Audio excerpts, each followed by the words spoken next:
Okay, and we're live. All right. Hi, everybody.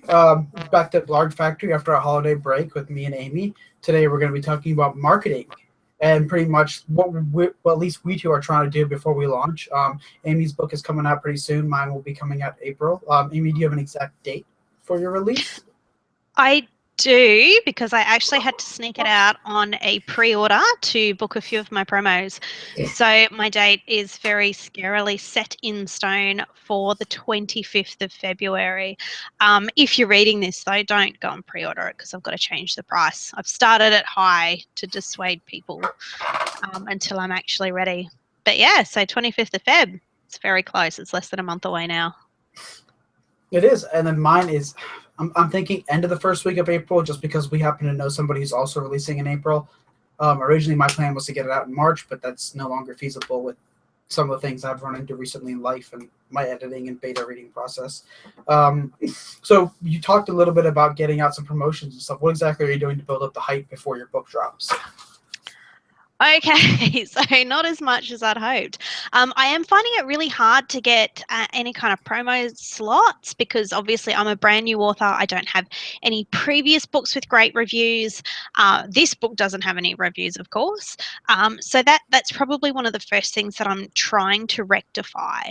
So I did one little test with Facebook ads already, and that garnered me 25 subscribers to my website, which I thought was pretty good for I think it was $6 that I spent. Two of those people have already requested an advance review copy because when you sign up for my website, you get a welcome email that says if you'd like a free copy of the book for review purposes, you send me an email and tell me what version you like. So I've got a few advance review copies going out, which will be great. And I've also signed up for Library Thing, but I'm really struggling to figure that out. I've put up a giveaway. I now can't find it on their website. So that's today's job. I've got to track that down and make sure that I set it up properly. My other promos will be I'm using BK Knights on Fiverr, who I know has had really good feedback. And sorry, she was supposed to be sleeping, but she's not. And I'm just basically hitting up all of the promo sites that I can find that may have a slot for me, as well as single author networking type stuff. So I know a few authors. I've sort of set up with two so far. And what they do is they get a whole bunch of authors in together, and all of the authors do like a promo, like it might be a 99-cent promo this month or a free promo the next month. And then every author that's involved targets their entire social network. So whatever they're on, Twitter, Facebook, mailing lists, everything. And they promote all of the authors at once in this newsletter. So the reach of those can be quite good. And I've signed up for two of those in March. And I think I'm going to probably get more traction from those because a lot of people have had success with them, and most of them are either free or very, very cheap to sign up to. So we'll see how that goes. All right, fair enough. For mine, I'm pretty much going to go the contracting. Well, we're trying to submit copies and getting editorial reviews from specific reviewers and bloggers.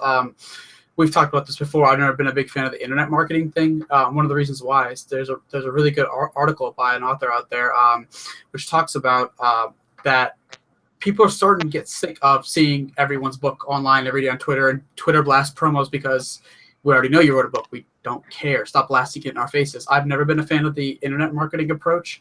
The biggest thing I try to do is just try to get my books to stand by themselves rather than doing internet promos, which is why you see on my author page, I don't promo myself either. What I try to do is get reviewers who are specialists either in the genre or who have a big name to leave me editorials before the book comes out or as soon as possible because it adds credentials to the book's page. Amazon, with their marketing and however their algorithms work, do help bump things up when you start getting certain reviewers who have a good track history already. There are things known as Vine reviewers and Hall of Fame reviewers that if they leave a review, a lot of people see that and it's kind of a stamp of an approval.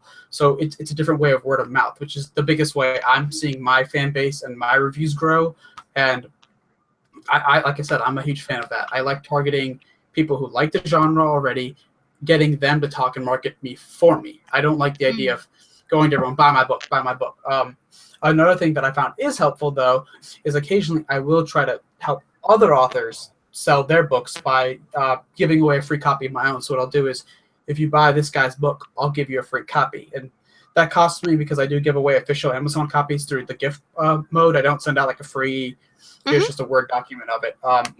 But it helps. It helps other authors, and then they in turn, they'll get a free copy of my book and they'll leave a review. And again, that's worked very well for me.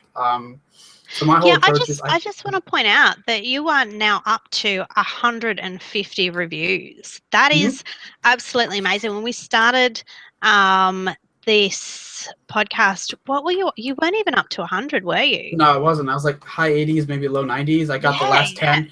And the second I hit 100, which is what I talk to people about, is getting reviews matters. That Amazon, the way it markets its algorithm, I've been seeing more and more ads to people I know who haven't gotten my book yet. It shows up like, hey, you've read stuff like this. Maybe you should check this out. It's got 100 reviews. And the higher it keeps climbing, and it picks up a momentum of its own, which is what I'm trying to do. So my guerrilla marketing campaign is I'll try and direct people to get the book without shoving it in their face. I want them to naturally come to it, and however that's going to work. So again, I'm a huge believer in word of mouth. I don't like internet ads because it's the same way to me. It feels pushy.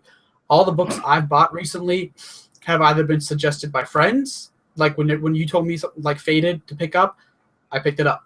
That was because you told me. I never saw an ad before. I wasn't even aware of the author. I didn't know they existed. If they're watching, which they probably aren't, sorry. That's how I came across my favorite series, the Dresden Files. It wasn't an ad. It was my best friend who was like, you like this kind of stuff, you have to read it. And it became my all-time favorite series. And the approach still works. I mean, you can still use the internet to do it. It's just I'd rather interact with people in an organic way and have them go like, this guy's a cool guy, maybe we should check out his book, rather than like, hey, you're following me, read my book. Yeah, I think starting out there's a place for both, but I do think that you're right. You have to choose any kind of internet advertising very, very carefully. And what I've specifically done is look for ones that involve an author's connection with their readers, which I think is why these particular promos seem to be getting such great results. And they're not targeting a book, they're not doing book blasts. They're saying to their readers, hey, I know that you like my stuff. I know that you like to read in this genre. So I'm letting you know there's this great promotion, and here's a big list of books that you can get. Something in it for the reader because the books are on a limited special, or they might be, doing box sets or something like that. So the reader's getting something out of it from someone that they trust. And apart from that, I have made a really big effort to keep all of my social media really clean. So if you jump on my Twitter account, I don't think I've ever said buy my book. I hate that. I hate people who just retweet other people's buy my book, this review for this book. I hate it with a vengeance. So I do make sure that the conversations are happening and that everything on there is kind of organic. And I don't link I'll link to my blog articles, but not to book buying stuff, because it's not effective. You might get, one person out of a million click through, but you might get half of that million go, yeah, I'm not going to follow this account anymore. It's just spam. And that's the worst thing that you could do. Right. It's one of the reasons why my Twitter following is small, but I have regular interactions with them, so I'm happy about it, because it is just, I'll look at what hashtag's popular, and I'm sort of a comedian. I joke around a lot, so if it's something I can have fun with, I'll hop on the hashtag and just have fun with it, or say something stupid and silly that makes me laugh. And some people will retweet it, and then I'll gain followers, and it just happens to be organic. And I mean, I do talk about my book, but what I do is I bring up things that make me happy about it. So it's never buy my book, but when I won Best Book of 15, I put that up there like, hey, I won this, I'm really happy. Ha! And then some people retweeted it, and some people were like, holy crap, that's awesome, we didn't know you wrote a book. And they went to check it out. But I never try to push the book, because there's nothing wrong with taking pride in celebrating what you've done and every milestone. But after people, it has to be organic, like I said, and I don't do it every day. It's when something happens. So when I hit 150 reviews, I was like, yay, I did it. And people were like, cool, I saw sales bump up a little bit. There's a line between celebrating and selling, I think, and you've got to know how to walk that line. Otherwise, you turn into another spam factory. Right. And one of the other things I always found, which is cool and engaging, is I try to create things that people might want. So I've got a lot of bookmarks, and I give them away to free, even to random people, not just in person, which helps my marketing, but I also do things like online, where if I come across somebody who is a reader, one of the things that come up is what they do for bookmarks. It always comes up. Some people just have, like, they use coupons and trash. I'm like, if you need, I have like thousands. Do you want bookmarks? And I never push my book even then. I'm just like, I have some. Do you want them? They get them. A lot of them spread them. I've had people spread them in every state in bookstores, because I always send extras because they want them. And I sign some. They hold on to them. They love them. They take photos, and I share those. And that's another way to draw attention to my book without actually pushing the novel, giving people collectibles. Another thing I did is... Was it you that went to a convention and left all your bookmarks in a toilet and people kept taking them and you kept going back to talk them up? Yeah, I wasn't putting them in the toilet. I put them on top of... well, no, not against the... Yeah, I wouldn't make people fish for it. I leaned it against the top of the urinal and where the soap dispensers were at AwesomeCon, and like every time I had to go, because I was chugging water, it was hot there, I would keep going back and they were gone. And I was like, people are either throwing them in the trash or they're taking them. And when I went to go throw something, the paper towels in the trash after I washed my hands, I didn't see any in there. I was like, people clearly want bookmarks out of the bathroom, so I left them there, and they work. But that's another thing that brings up conventions, because there are going to be people there who are geeky, and you can't always assume they're a reader, but they might be inclined to.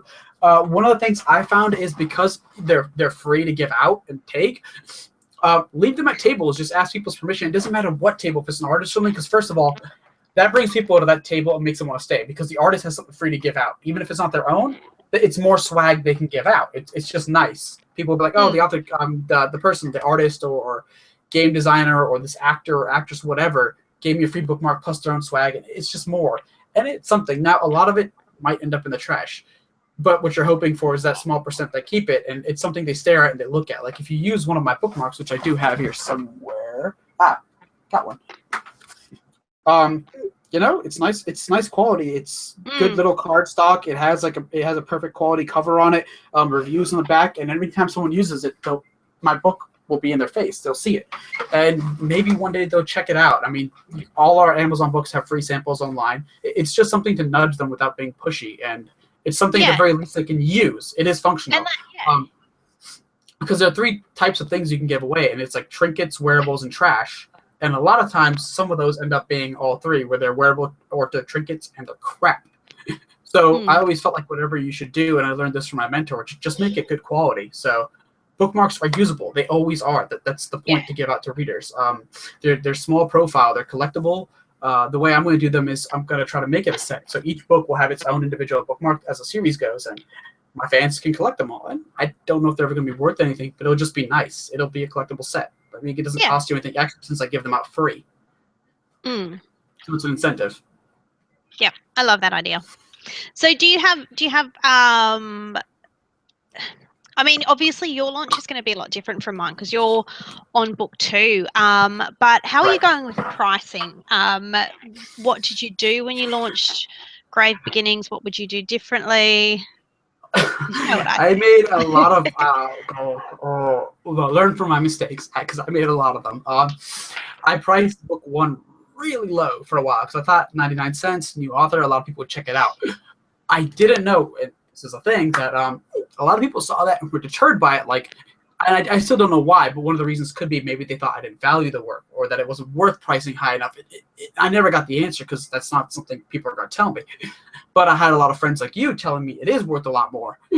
And when I raised the price, my sales actually improved. And I don't know if it was directly because of the price or just other things that ended up happening, getting higher reviews and winning Best Book of 2015 and the other awards and editorial blurbs I got. But my sales are now consistent. They're higher than they used to be, and I'm making more money. So it wasn't a loss. And it is still the first book in the series, so I have priced it just $1 lower. I have been advised that $3.99 is like the perfect price. It's still really affordable. It's what you should do. So that's what I plan on doing for Grave Measures. The paperback, that took a long time to get out for the first book because I had a lot of personal insecurities. I didn't know if people wanted to pay for it. I didn't know what the price was going to be. Originally, I was going to set it for $10, and I would make almost no money. A lot of people convinced me it was worth $14.99. The margin I'm getting is nice. It adds up to a nice chunk at the end of the month. It's still nothing to live off, but it's giving me a budget to actually start creating other ways to market. It's a good sign.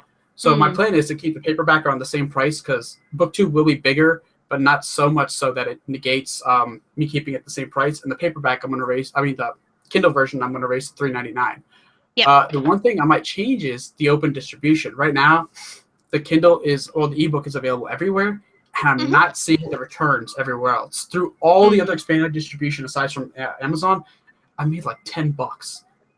yep. That's it. And for months, I mean, like maybe since October, November, and nothing from Barnes and Noble or iBooks anywhere else. I don't know Are you why. doing anything to target them? Um, I don't know how to target those specific audiences. That's the thing, because again, I never targeted for Amazon specifically. I just did my Mm, normal marketing. It just seems like Amazon is the place right now that's controlling the largest amount of sales and people want to go to for a book. I mean, I mm, know there are hardcore Nook readers and iBooks readers. I don't know how active they are and how much of the reading community they make up, because mm, I'm not saying it's anything specific to my book, like, oh, they hate it on iBooks or something. I know that's not true. I just don't know how much of a presence there is, because Amazon does have a larger presence, meaning even with less marketing, you're still going to be seen by more people, meaning more sales. yeah. And I don't know what's going to happen with that, because all the other places have quotas. There's different sales things where Amazon doesn't matter if you make $1 or $1,000,000. At the end of the next month, you get paid. Other Mm, places have quotas, like you need to break this much money before you get paid, or this or that. Smashwords, I have some money on there, and I still cannot get it into my PayPal account. It's sitting there saying this is how much you have. It's above the threshold, I think, but I haven't been mm. paid in months. That is See rubbing that? me the wrong way. So I'm going to Yeah. be honest. I might not do expanded distribution and keep it to Amazon, because there are Yep. successful authors that have done that. The paperback, I'll leave everywhere else because I have seen sales other places. I have been Yeah. paid by those sales. Um, And it's important to note too, if you go with Kindle Select, which is the exclusive terms, you are still allowed to offer your paperback wide. The select terms only apply to right, ebook.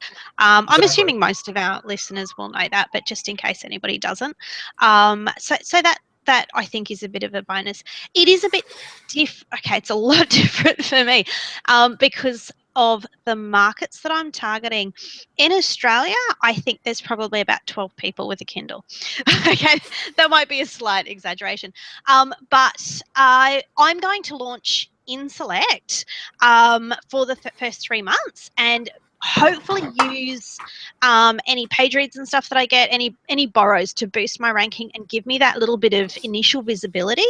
But I do plan to go wide, and I actually have plans to target specific um, regions. Because my book is set in the UK, I believe that Nook and Kobo are doing all right over there. I know that Right. Kobo is really big in Canada as well, and I'd like to get a foothold in Kobo because I know that it can be successful for some people. I'm also going to be targeting India and other countries that have really high rates of mobile users who use apps to read. And I know that there's a few distribution, sorry, there's a few distribution channels other than Amazon that do quite well in those foreign countries. And I've still got to do a bit of research to see what Australians are doing, because there's not a lot of talk, but it is something that I think is going to blow up quite a lot here, because it's sad to say, but our bookstores are disappearing. And as much as I would love to keep them around, it just might not be feasible. Australia is a really big country with a lot of small towns, and there's just not enough clientele in those towns to have bookstores. So people are going to start turning towards electronic books, and that's a fact of it. So I plan to hopefully stay ahead of the curve there with my books. Going back to pricing though, I am going to launch at 99 cents, but only for 3 weeks. I've decided. I'll have in my description, it will actually say that the book is $2.99 and it's on a special price for 99 cents for a very limited time only. And I'm launching the paperback hopefully at the same time. I've just had a look into create space formatting, and I'm starting to doubt that plan. But the paperback will be out soon. So I'll have, I think, does your book say with your ebook that it's a discounted price compared to the paperback or something?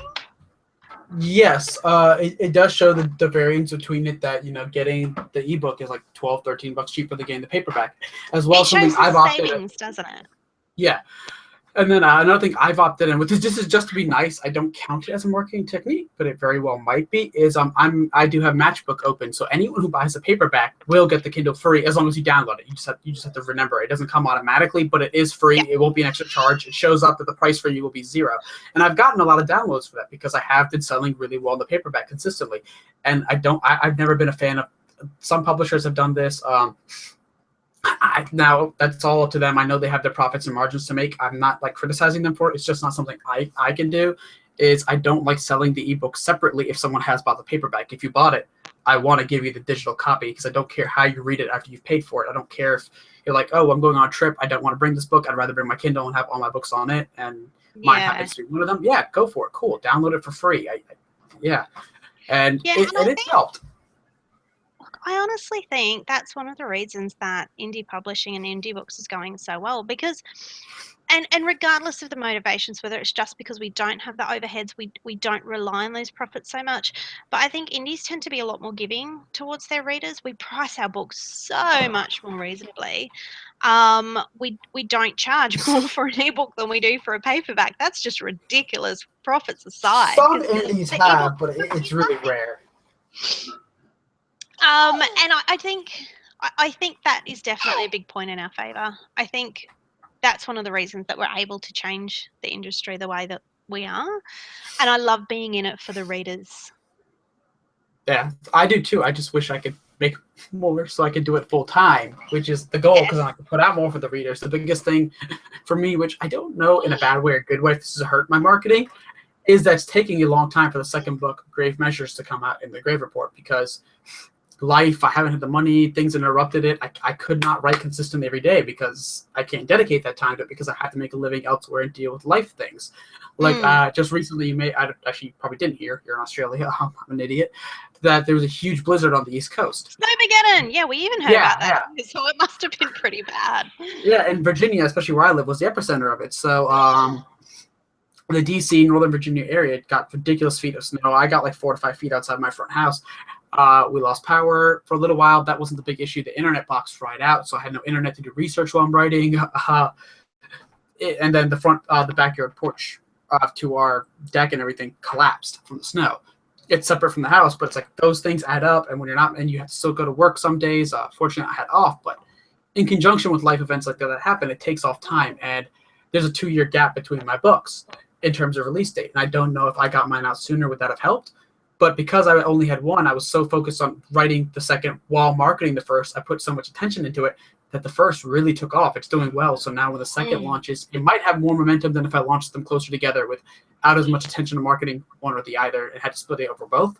I don't know. It's just one of those things that might be a mixed blessing, but it's something to think about, like trying to create a schedule.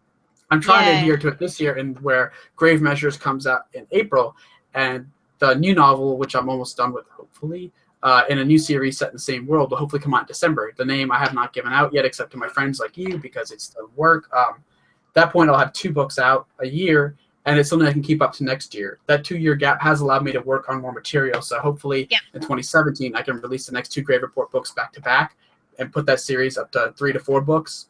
And then I have some techniques of what I'm going to do then. But yeah, go ahead. Yeah, it just... I don't know if it's just you or if the entire internet is wrong, but everything you read would say two years between releases, particularly for a genre like urban fantasy more so than epic fantasy. That's supposed to be an absolute death knell, but in the last few months, your sales have gone up, your reviews have just exploded, and it's gaining momentum. It's not losing momentum. So I think your second book is definitely going to come out with a bang, and I think hopefully it's just going to snowball from there. I hope so. This is what everyone's saying. It's supposed to be my year. We'll see. My marketing's gone up. I've gotten so many more new things aside from the bookmark. I have Funko Pop figures. The one for Grave Measures is coming out. The new Vincent Graves, since he changes bodies every book. I'm going to a writing conference next week, Wednesday. I show up a day early, and it's going to be 3 days with like my heroes and New York Times bestsellers, and they'll be I will be learning tons from them. I mean, it's overwhelming just to schedule a list of all the things they're going to teach. So it seems like this is the year everything's coming together. So maybe it's it's a good thing all this is happening later rather than sooner, because I'll have more, not only momentum because the first book, Yeah. but more, I'll be learning more techniques before the second book releases to hopefully make it more impactful and a larger release. So maybe it's not that your second book's coming out late, just that your first one was really, really early. Yeah, there you It go. was Maybe ahead of that's its exactly. time. Yeah. But it gave me 2 years to brush up on my writing in between that. Like the gap is noticeable because I did multiple short stories, contests in between it, and it's not even like I'm the same. Well, I'm not the same author anymore, but yeah. Yeah. And the third book blows the first two away, and I mean, people haven't even read the second yet, except for you. So Yeah. Yeah. So I'm planning to release 3 this year. Let's see how that wow, goes. I'm wow. hoping to have a 4th nearly ready. Having said that, my books are a tiny bit shorter than yours. Yeah, I think yours cap at 50 to 60,000 because I mean, well, that's fair. They're nano inspired novels, which for those who don't know, which most people probably do because our followers are nanos. But NaNoWriMo is where you write about 1,600 words. That's the average they tell you to a day. In 30 days, you have 50,000 words, which is just a cutoff to be a novel, like Hitchhiker's Guide to the Galaxy. Yours is anywhere from 50 to 65,000, I think, the first one. My first one, just scraped through it a little over 60. My first one actually wasn't a nano book. It Really? started off as a camp project, but my goal for that was only to get the first 20,000 words out. It just so happens that that's how long this story is. My first draft was I actually get that. considerably shorter, so I've discovered that I'm definitely a person who I guess writes the bones and then fleshes it out in the rewrites, as opposed to somebody who word vomits and then cuts in the edits. Which I envy you because when I first finished it, I was freaking out, going, I can't make this into a novel. It's way too short. But it's definitely come along. I've added sort of a couple of side stories in and fleshed out the world and the characters a bit more. And I certainly don't feel like I've padded it at all. And I think the experience with book one means the first draft for other books is going to start to be a bit bigger because I know the sorts of things that I'm missing and that I need to sort of nail down in that first draft. And I think there's something that we could also talk about in relation to marketing that does make a difference in the size of your novel. Since yours are shorter, you can get more out, but that means you can build a different kind of momentum. They'll be quicker to read, but you'll be getting them out quicker, meaning your fan base will go through them. It's not something that will take years of planning, and they'll get further into the series quicker. Mine are, I mean, the first grade report is 97,000 words. Grave measures, I think, after editing is about like 115. The series I'm on now has not been edited, but it's 140,000 words. Still not done. And it sort of is hybrid genre because it's in urban fantasy, but it is so much larger, and the way the story's being told isn't what's common in urban fantasy, where most of them are detective novels or private investigators, and they have that rapid pace. This is more what's opera urban fantasy. Contemporary Yeah, fantasy. yeah. Like I've We're had gonna have people to say email it's a new genre or something, and it's one of those things which means because it's so much larger in scope, I might get away with having more time in between books. Because not only is it covering a larger premise in the world I've already set up, but it's a larger story, word count wise. It's going to more places. It's like Lord of the Rings happening in urban fantasies, which some people have told me. And that was a big series, and the whole series took 7 years to write. I don't remember what the release date between the books were because I don't remember that. I don't, that's not something I commit to memory. But the size of your novel and maybe what it is does dictate how long you get away with it. Mine is the fame and everything, because George R. R. Martin can write anything, and people will still give him 10 years to get it out because that's how he writes. That's fair. Yeah. I mean, yeah. It's just one of those things that it either hurts you or doesn't, but everything does add up and make a difference to that. Yeah, but I think that we're making phone calls. I think that regardless, I don't think there's anything really that's going to can your career except for bad writing. I think there's always ways around, bridging a big gap or writing books that are too short or too long for your genre. I think so long as your writing is really good and so long as you're treating it like a business and you're doing all the right things on the back end, I think you can succeed. And that's the beauty of indie. We don't have to work by the set rules by the publisher that say if you're in an urban fantasy you have to have these tropes and fit in this genre and have this specific word length and release on this schedule. So it's why we do what we do the way that we do it. Right, and I guess one last thing to mention is there's more to being a writer than just novel writing. one thing that you can see with Neil Gaiman, who's ridiculously prolific, is he's not always putting out novels, but he's always writing short stories, compilations, works with other authors. He does TV shows, comics. Sandman is legendary, and not only is that harnessing, honing your skills, it's putting out more material across different mediums in writing that can help you get noticed.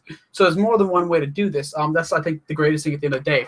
With all the marketing and writing, there is no one way to do it. Authors have succeeded every which way. So it's going to go back to this thing I've always believed, which is just do what you can, the best you can, as you can. At the end of the day, it's all we're doing. A lot of great authors have said, we have no idea what we're doing. We're making it up as we go along. And that goes from writing and the marketing side. Just don't stop. Wing it. Yeah. I think that's a fair enough note to close on, unless you have anything else last to add. No, I think that's great. We'll be returning in 2 weeks' time, hopefully with a little bit more info on how my pre-launch plan is going, because in 2 weeks it'll be, about 2 weeks until my release date. So we'll see how I'm going with that. See if I've gone completely crazy with formatting. If I don't turn up, it's because it's killed me. And he's just shaking his head because I remember how loud he cursed when he had to do the formatting for Grave Beginnings. So you can catch us on theblogfactory.com.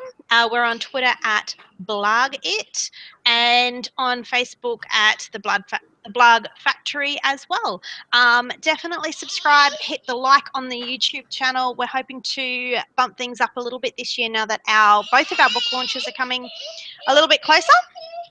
And obviously, the more listeners and readers that watchers that we've got, the more we can help spread the word on what a great thing it is to be a writer in 2016.